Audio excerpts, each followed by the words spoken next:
We're Democrats. We're raising our voices and having them heard in Wichita County, Texas. You heard that right. Democrats making noise in Wichita County, Texas.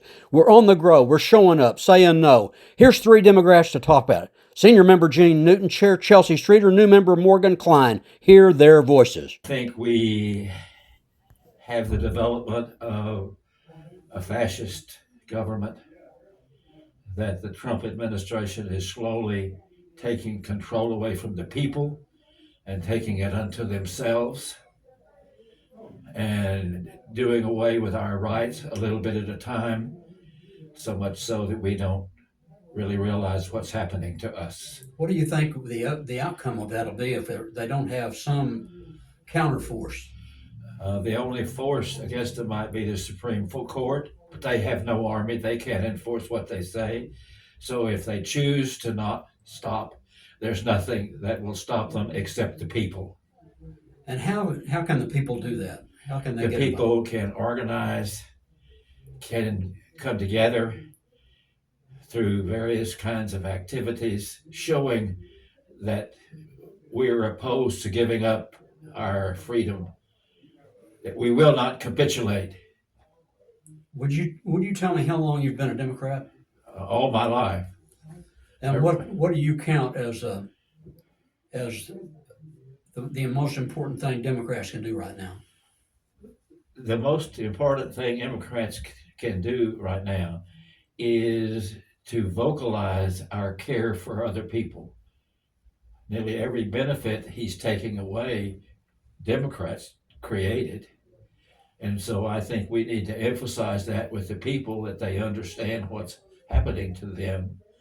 And that's what I'm proud of about being a Democrat. Well, for one, the Republicans have been running the show for way too long here. It's been about 30 years of Republican rule, and I don't think that it has been for the better. I think that it is important to be the voice of dissent to a lot of this stuff, especially now that's going on, because there are a lot of people that agree. It's important to tell people, hey, I'm a Democrat, so that they feel some sense of security, because there are a lot of people that are Democrats that don't want to tell anybody. We're the people fighting for the little people, whether people realize it or not. We really are.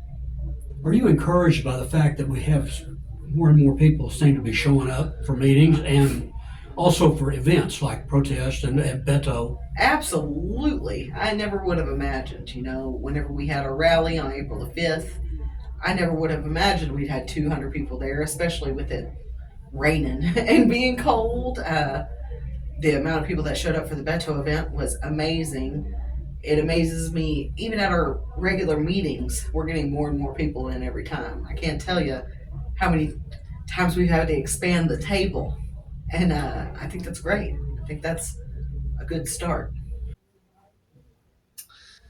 So hard to sum up because there's just so much going on. But I think it's really alarming, everything going on. I think it's really appalling. We have these democratic checks and balances set up for a reason. We have these processes and legal ways to do things, to make change, to make improvements. So at no point was I saying, our country is totally perfect. It doesn't need improvement. Of course, there were things that needed improvement. And I know a lot of people were hurting before the last election. A lot of people that voted for Trump. That being said, I just think this administration is totally disregarding our democratic checks and balances and taking power from Congress and trying to hold their power over the courts in a way that's very dangerous and just be above the law. And you see this through their executive orders. Trying to give themselves more powers and trying to just really threaten. Their whole attitude seems to be just kind of making other people feel smaller. To sum it up, this is a very big picture. There's so much they're doing. They're slashing federal funding. Already they have at the department level, and they're wanting to, I think, at the individual grant and disbursement level through Medicaid and Social Security. They're wanting to privatize the USPS. They are, I think, already privatizing some of the weather services.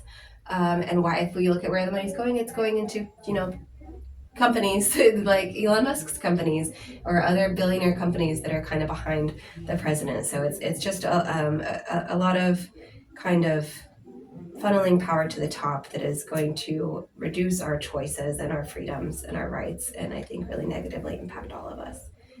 Tariffs is a whole another thing, but that's going to impact us all very quickly with the prices at the grocery store rise. Yeah. We're not just talkers, though, we're doers, planning events with meetings that are growing every week, then staking out issues to highlight. Issues like cuts to the Postal Service, cuts to Social Security, cuts to the NATO program at Shepherd Air Force Base, school vouchers. We rallied to get Trump to keep hands off. And we protest almost once a week somewhere so people know we resist, we persist, we won't shut up, and we won't sit down. Our country's too important, democracy's too important. Want to do more than talk? Join us. Join us now.